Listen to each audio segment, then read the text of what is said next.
Italy বিএনপির সাবেক senior যুগ্ম সাধারণ সম্পাদক শাহ মোহাম্মদ তৌহিদ কাদের দীর্ঘদিন পর বাংলাদেশে আগমন করায় এলাকাবাসীর পক্ষ থেকে ফুলেল সংবর্ধনা।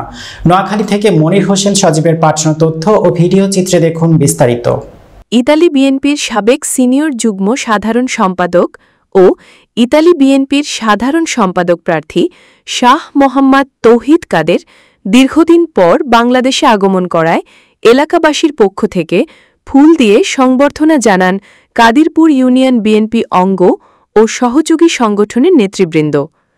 তিনি প্রথমে নেতাকর্মীদের নিয়ে কাদিরপুর ইউনিয়নের সাহেবের হাট বাজার মিছিল করেন। পরে নেতাকর্মীদের নিয়ে শহীদ জিয়া স্মৃতি সংসদের সামনে সংবর্ধনা অনুষ্ঠানে মিলিত হন।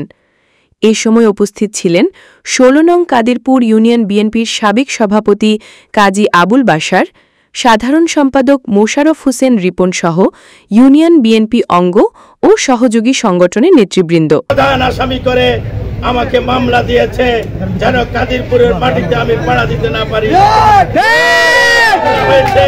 চৌমনি বেবনগঞ্জে ২৮ নম্বর আসামি করা হয়েছে, সেখানে সন্ত্রাসী হিসাবে আমাকে দেখানো হয়েছে। আমার বিরুদ্ধে মামলা হয়েছে ঢাকা মোহাম্মদপুরে, সেখানেও আমাকে সন্ত্রাসী এবং চাঁদাবাজ এবং শেখ মুজিবের পতাকা ধূলিসাতের অভিযোগে আমার বিরুদ্ধে মামলা হয়েছে। এই সব মামলা হামলার কারণে আমার স্বাভাবিকভাবে দেশে আসতে পারিনি। আজ এই গণতন্ত্র আবহাওয়ামান দেশে আপনাদের সাথে গণতন্ত্রের আবহাওয়ার স্বাদ ভোগ করতে এসেছি, ভাগাভাগি করতে এসেছি। এদেশের মানুষ এখন বেশি হাসিনা মুক্ত, সন্ত্রাস মুক্ত বাংলাদেশে এবং চাঁদাবাজ মুক্ত বাংলাদেশে বসবাস করছে।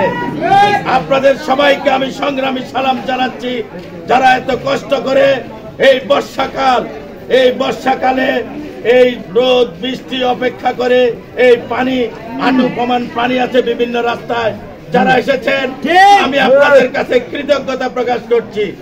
আপনাদের কাছে আমি ইনশাআল্লাহ আপনাদের কাছে বিশেষ করে আমাদের এই রিপন, সাজেদ, কাজী আবুল বাশার ভাই, তারপর আরমান, তারপর আমাদের রাজু ছাত্র দলের স্বেচ্ছাসেবক দলের নেতৃবৃন্দ বেলাল, পারভেজ সহ আমাদের বাহার ভাই এবং বিভিন্ন স্তরের নেতৃবৃন্দ, আপনাদের কাছে আমি কৃতজ্ঞতা প্রকাশ করছি। ইনশাআল্লাহ আমার সাথে আপনাদের এখন খুব বেশি বেশি করে দেখা হবে। আমাদের নেতা বরকতুল্লাহ বুলু ভাই, উনি দীর্ঘদিন এলাকার এমপি ছিল, হয়তো আপনারা বুঝতে পারেন। উনি হয়তো যখন এমপি ছিল তখন উনি বিরোধী দলের এমপি ছিল, এমপি ছিল না। ইনশাআল্লাহ উনি এবার এমপি হবেন এবং সরকারি দলের এমপি হিসাবে যা যা করার দরকার ইনশাআল্লাহ উনার কাছ থেকে আমরা নিব। ইনশাআল্লাহ উনার জন্য দোয়া করবেন, উনি মন্ত্রী হবে, উনি এমপি হবে। আপনাদের সবাইকে অনুরোধ করব, আপনারা নিজেদের স্বাস্থ্যের প্রতি খেয়াল রাখবেন, নিজেদের ফ্যামিলি পরিবারের প্রতি খেয়াল রাখবেন, নিজেদের প্রতি খেয়াল রাখবেন। আপনাদের কোনো অসুবিধা হলে আপনারা বাশার ভাই এবং এই যে রিপন, ওদের সাথে যোগাযোগ করবেন, আমি আপনাদের খোঁজ খবর রাখবো। আমরা সরকার গঠন করার জন্য আপনারা সবাই দোয়া করবেন। এই সমাজের সবাইকে নিয়ে আমরা থাকতে চাই, আমরা যেতে চাই। কোন চাঁদাবাজের জায়গা